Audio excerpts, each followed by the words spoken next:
People often think that manipulation is something that only bad or malicious people do, people that get labelled as narcissists or controlling. But in reality, many people with complex trauma learn manipulative behaviours from their parents or their caregivers as a survival strategy.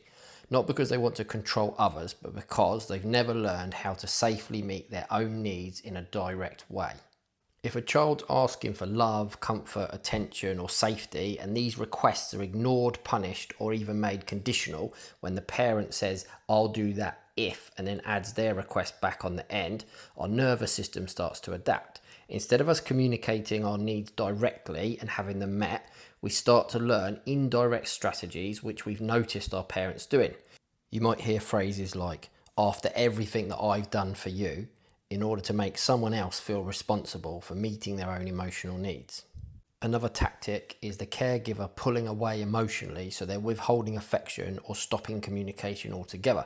This creates anxiety and puts pressure on the other person, so they reach out first, dropping all their armour, putting them in a vulnerable state open to moral or ethical injury. You might face exaggerated distress, where you've just said no to something reasonable, but they amplify their emotional pain and create some form of crisis to guilt you into doing what they want. How do we know who's the manipulator and who's being manipulated? Easy. Who's willing to negotiate?